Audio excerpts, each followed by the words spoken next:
থেকে যেসব দিনী ভাই এবং বোনেরা একত্রিত হয়েছেন, মহান সত্তা আল্লাহ সুবহানাহু ওয়া তাআলার কাছে দোয়া, এই প্রার্থনা, আল্লাহ সুবহানাহু ওয়া তাআলা তুমি তাদের প্রত্যেকের নেক নিয়াত এবং নেক আমলগুলো কবুল করে নাও, সকলে পড়ি আমিন।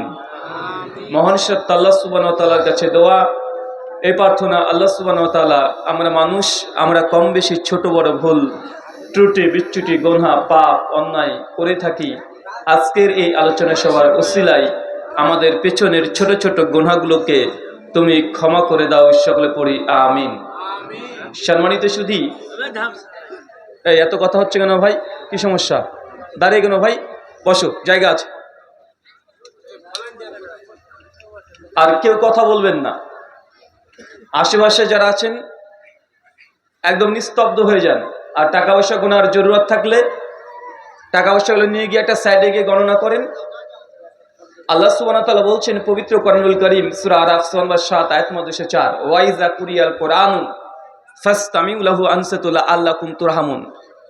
যখন তোমাদের সামনে কোরআন পাঠ করা হয় তোমরা চুপ থাকো, একদম স্টপ, একটা কথা বলা যায় না। আমি এখানে কোরআনুল মাজিদ থেকে কোরআনুল কারীম পাঠ করছি, হাদিসে মুবারাকা পাঠ করছি, আর আপনি আপনার মতো কথা বলছেন।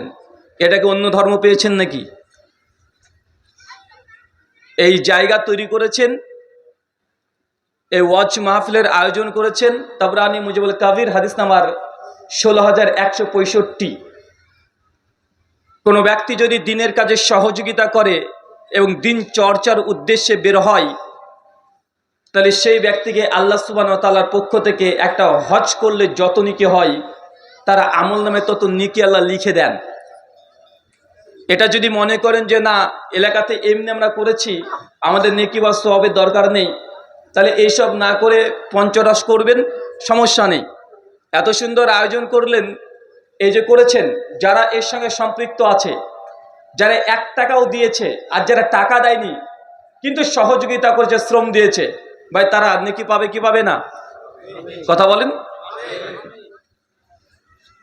সুনান আবু দাউদ হাদিস নাম্বার 1421, আল্লাহ নবী বলছেন দুনিয়ার মধ্যে সবচেয়ে শ্রেষ্ঠ জায়গা হচ্ছে মসজিদ। কোন জায়গা? মসজিদ। আর সবচেয়ে নিন্দনীয় খারাপ জায়গা হচ্ছে বাজার। এত সুন্দর একটা আয়োজন করলেন, নেকি পাবেন। আর কর্তৃপক্ষের পক্ষ থেকে যদি কৃত্রিমভাবে আজকের জন্য যদি দোকানপাটের ব্যবস্থা করা হয়, আর ওইখানে যদি কোনো অশ্লীলতা চলে, বেহায়াপনামো চলে, নোংরামি চলে, যদি কোনো শ্লীলতাহানি চলে, এই কর্ম করার জন্য যেমন নেকি পেয়েছেন, ঠিক আজকে যদি কোনো দুর্ঘটনা ঘটে, একটা যদি আপনাদের দায়িত্বহীনতার কারণে কেউ যদি পাপের কাজ করে, এগুলা কমিটিকে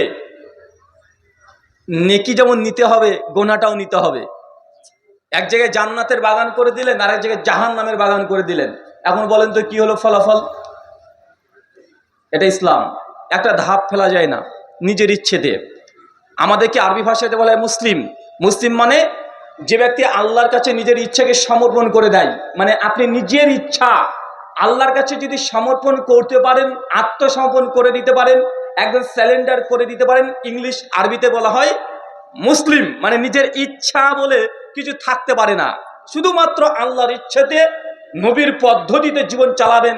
এই যে বৈশিষ্ট্য যদি আপনার মধ্যে পাওয়া যায়, তবে আপনি মুসলিম, অন্যথা আপনি মুসলিম বলে দাবি করতেও পারেন না। দেখবেন একজন অমুসলিম আশেপাশে আপনাদের অনেকগুলোই আছে, তাদের যদি মনে করে যে বাথরুম ঘরে যাবে, প্রস্রাব পায়খানা চাপিয়েছে, যেমন ইচ্ছে তেমন করে দিতে পারে, কোনো বাধা নিষেধ কিছু পাবেন না। কিন্তু আপনি যখন নিজেকে দাবি করবেন মুসলিম, নিজের ইচ্ছে মতো যাওয়া যায় না। বাথরুম ঘরে যখন ঢুকবেন, কোন পা আগে ঢোকে? চাচা, কোন পা? বাম পা। যখন বের হবেন কোন পা আগে? ডান পা। আবার মসজিদে যখন প্রবেশ করবেন কোন পা আগে ঢোকে? ডান পা। বের হওয়ার সময় বাম পা। কেন? এটা মুসলিম পা, নিজের ইচ্ছে মতো ফেলা যায় না। বাথরুম পায়খানা করার জন্য কমপক্ষে 30খানা নিয়ম নীতি মানতে হয়। কমপক্ষে 30খানা নিয়ম নীতি আছে। 10 লাখ টাকা দিয়ে আপনি 20 লাখ টাকা দিয়ে বিল্ডিং তৈরি করতে পারেন। 1 কোটি টাকা দিয়ে বিল্ডিং করেন, ইসলাম নাজেজ হারাম করেনি। আপনাকে যেটা আল্লাহ সুবহানাহু ওয়া তাআলা যদি রিজিক এমনটাই দেয় যে কোটি টাকার বাড়ি তৈরি করার সামর্থ্য আছে, আপনি করেন, কোনো আপত্তি নেই। শুধু জাকাতের টাকা বন্টন করে দেন, জাকাত থেকে বের করে দেন। এই বের করে দিলেই কোটি কোটি টাকা থাকলেও ওটা আপনার কি হালাল। দিন শেষে আলহামদুলিল্লাহ বলবেন, টাকাটা আপনার হালাল হয়ে গেল, জাকাত বের করে দিবেন। 10 লাখ টাকাতে বাথরুম তৈরি করেন, সামর্থ্য আছে, আপত্তি নাই, জায়েজ। কিন্তু 10 লাখ টাকার বাথরুম তৈরি করার পরেও যদি কিবলার দিকে মুখ অথবা পেছন করে যদি বাথরুম পায়খানায় প্যান্ট বসানো হয়, ওই বাথরুম পায়খানায় আপনি প্রস্রাব পায়খানায় ফিরতে পারবেন? কথা বলেন, পারবেন? আপনি অত কিবলা বুঝেন না। কিবলা মানে পশ্চিম দিকে, আপনার ভাষায় কোন দিক? পশ্চিম দিকে যদি মুখ বা পেছন করে মুসলমান ওই বাথরুম পায়খানা করে প্রস্রাব করতে পারবে, পায়খানা করতে পারবে। কিন্তু একজন ছালা দিয়ে যদি, বস্তা দিয়ে যদি, একটা ওপরে কোনো কিছু নাই, চতুর্দিক দিয়ে ঘিরে দিয়েছে, এমন একটা যদি বাথরুম পায়খানা থাকে, কিবলার দিকে মুখ পেছন নাই, এই বাথরুম ঘরে প্রস্রাব পায়খানা ফেরা যায় কি যায় না? আপনাকে আমি এটা বুঝালাম, ইসলাম হচ্ছে মানে সূক্ষ্ম একটা ধর্ম, যার পদে পদে ধাপে ধাপে আপনাকে নিয়ম নীতি মেনে চলতে হবে। আর যে নিয়ম নীতি মেনে চলে একে আরবিতে বলা হয় মুসলমান। আর আপনি যদি দাবি করেন মুসলিম, অথচ আপনি নোংরামি করবেন, এই নীতিমালাকে মানবেন না, আপনি দাবিতে মুসলমান হতে পারেন, আল্লাহর খাতাতে আপনার নাম মুসলমান থাকবে না। সে মুসলিম কি বলে ইমান হাদিস না 253। আবু হুরায়রা, জাবের বিন আব্দুল্লাহ, আব্দুল্লাহ বিন আমার ইবনু আনাস বিন মালিক, মুতাওয়াতির পর্যায়ের হাদিস, সকলে একটা হাদিস বর্ণনা করছে রাসূলের পক্ষ থেকে, মান তারাকা সালাতা মুতাম্মাদান ফাকাদ কাফারা। যে ব্যক্তি ইচ্ছাকৃত যদি নামাজ ত্যাগ করে দেয়, ছেড়ে দেয়, ফাকাদ কাফারা, এই ব্যক্তি কাফের হয়ে গেল। এখন আপনি বলেন, আপনি কি? মসজিদ উন্নতি গল্পে ফজরে কয়জন হয়? জি, হ্যাঁ, মানে ইমাম মুসল্লি ধরে না ইমাম মুয়াজ্জিন ধরে? এবার মানে ইমাম একজন আর মুয়াজ্জিন একজন, দুইজন, আর বাকি দুইজন, হ্যাঁ? এই অত্র অঞ্চলে মানুষের জনসংখ্যা কত মুসলমান যাদের বয়স 7 বছর পার হয়ে গেছে? হ্যাঁ, ক হাজার হবে? কথা বলে না। 10,000 হবে। আর ফজরের জামাতে কয়জন যায়? মাগরিবে ডবল। এই যদি প্রেক্ষাপট হয়, এটাই যদি পরিস্থিতি হয়ে থাকে, জেনে রাখবেন আজকের আলোচনা সভা মসজিদ উন্নতি কল্পে, মসজিদে মুসল্লি নাই, এই আজকের আলোচনাটা কিয়ামতের মাঠে আপনার বিরুদ্ধে সাক্ষী হয়ে দাঁড়াবে। অত সহজ নয়। এটা অন্য কোনো ধর্ম না যে নিজের মন চায় আপনি পালন করবেন, মন চায় না পালন করবেন না। চুজ ইউর সেলফ, মানে যা মন চায় তাই করবেন, যা মন চায় না করবেন না, এমনটা নয়। আল্লাহ বলছেন উদখুল সিলমি কাফা, তোমরা ইসলামে প্রবেশ করো পরিপূর্ণভাবে। একটু প্রবেশ করবেন, একটু করবেন না, হবেন না। সূরা বাকারার 208 আল্লাহ বলে দিয়েছে ইসলামে প্রবেশ করতে হবে পরিপূর্ণভাবে, সম্পূর্ণভাবে। আপনি একটু প্রবেশ করবেন, একটু করবেন না, এমনটা নয়। শুধু জুমার দিনে মুসল্লি হবেন, বাকি 7 দিন আর দেখা যাবে না, এটা মুসলমানের পরিচয় নয়।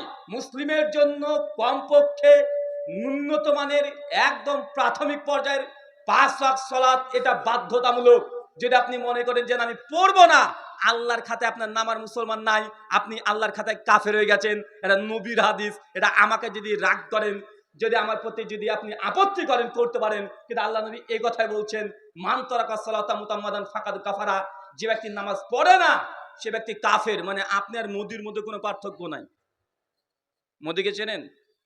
যোগীকে, টাকলা চেনেন না? চেনেন তো? ওর মধ্যে আর আপনার মধ্যে পার্থক্য নাই। তাবরানী মুজিবুল কাদির হাদিস নাম্বার 18,160, আল্লাহ নবী বলছেন যে ব্যক্তি দুনিয়াতে সালাত আদায় করে নাই, কিয়ামতের মাঠে তারা তাদের পেছনে উঠবে। তার মধ্যে একজন হচ্ছে ফেরাউন, হামান। নামগুলো মনে পড়ে? ফেরাউনের কথা মনে পড়ে? ফেরাউন, হামান, যারা সালাত আদায় করে না, যারা নামাজ পড়েনি, এদের কোনো অপরাধ নেই। এরা মানুষকে লাখ টাকা দান করুক, সমস্যা নাই। তারপর যদি নামাজ আদায় না করে, সালাত আদায় না করে, কিয়ামতের মাঠে ফেরাউনের পেছনে উঠবেন। এখন আপনি যদি ফেরাউনকে বর্তমান কনভার্ট করে মোদিজির নাম লাগিয়ে দেন, আপত্তি করার জায়গা নেই। মোটামুটি ধরে নেন, মানে আপনি নবীর উম্মত হিসেবে উঠছেন না, ফেরাউনের উম্মত হিসেবে উঠতে পারবেন। এ কথা জেনে রাখেন, এটা আল্লাহ নবীর ভাষা। রাগ হচ্ছে? তাহলে 1.5 লাখ টাকা খরচ করবেন, আর 1 মাস পর মদিনাতে চলে যাবেন। আল্লাহ নবী দেখবেন কবর আছে ওখানে, যে যা ইচ্ছা সেখানে বলে আসবেন। যে আপনি এই কথা কেন বলতে গেলেন? যে নামাজ পড়ে না সে কাফের, সে ফেরাউনের পেছনে উঠবে। এমনকি আপনাকে আরো কঠিন কথা বলে দিই, শেখ সালেহ আল উসাইমিন রাহিমাহুল্লাহ তারকুস সালাহ পৃষ্ঠা নম্বর 26 বলছেন, যে ব্যক্তি নামাজ আদায় করে না, এই ব্যক্তি যদি কুরবানি দেয়, এই কুরবানি আল্লাহর দরবারে কবুল হবে না। এই কথা আমাকে বলে লাভ নেই, এই কথা তারাই বলছে। আপনাকে আমি এত কঠোরভাবে এই জন্য বলছি, মনে রাখবেন, একজন ব্যক্তি 1 কোটি টাকা ঘুষ খেয়েছে, এই ব্যক্তি পাপী, অনেক বড় পাপী, এই পাপের হিসাব করা যাবে না। তারপরে হাদিসের ভাষায় এমন নেই যে ব্যক্তি ঘুষ খাবে সে কাফের, এমন কোনো হাদিস নাই দুনিয়াতে। কথা কি বুঝতে পারছেন? একজন ব্যক্তি, একটা যুবক 10 জন মেয়ের সঙ্গে জেনা করেছে, ব্যভিচার করেছে, মেয়েটার পেট উঁচু হয়ে গেছে, প্রেগনেন্ট হয়ে গেছে, বাচ্চা প্রসব হয়ে গেছে। ওই যুবক তার বাচ্চাকে গলা টিপে হত্যা করে দিয়েছে, শরীরটাকে কুচি কুচি করে কেটে কুত্তা দিয়ে খাইয়ে দিয়েছে। এটা অনেক বড় পাপ, অনেক বড় অন্যায়। তারপরে কোনো ব্যক্তি যদি এই জেনা করে তারপরে হত্যাও করে দেয় সে বাচ্চাকে, সেই ব্যক্তি যে কাফের হয়ে গেছে, কোরআন হাদিসে এমন কোনো বর্ণনা পাওয়া যায় না। একজন ব্যক্তি যদি সুদ খায়, মায়ের সঙ্গে জেনা করলে যত পাপ তত পাপ হয়, কিন্তু তারপর আল্লাহ নবী এ কথা বলছে না যে জেনা করার দরুন একজন ব্যক্তি মুসলমানই না সে কাফের হয়ে যায়, এমন কোন কথা হাদিসে মুবারাকাতে আসছে না। সুদ খাওয়ার পাপ, মায়ের সঙ্গে জেনা করলে, মায়ের সঙ্গে অসভ্য কাজ করলে যত পাপ সমপরিমাণ পাপ হয়, কিন্তু ব্যক্তি তারপরে কাফের হয়ে যায় না। কিন্তু একজন ব্যক্তিকে আল্লাহ নবী বলছেন, মান তারাকা সালাতা মুতাম্মাদান ফাকাদ কাফারা, যে ব্যক্তির সামর্থ্য আছে তারপরে সালাত আদায় করে না, নামাজ পড়ে না, এই ব্যক্তি কাফের। কেমন কাফের? মুদির পেছনে কিয়ামতের মাঠে উঠবে। দেখেছেন তো? আপনারা অনেকে মনে করেন যে সালাত বা নামাজ এটা চুজ ইউর সেলফ, পছন্দ হলে করব, না হলে না করব। না, আপনি বাধ্য যদি নিজেকে অ্যাজ এ মুসলিম হিসাবে দাবি করতে চান। সুনান আবু দাউদ কিতাবুল ফিতান হাদিস না 4299,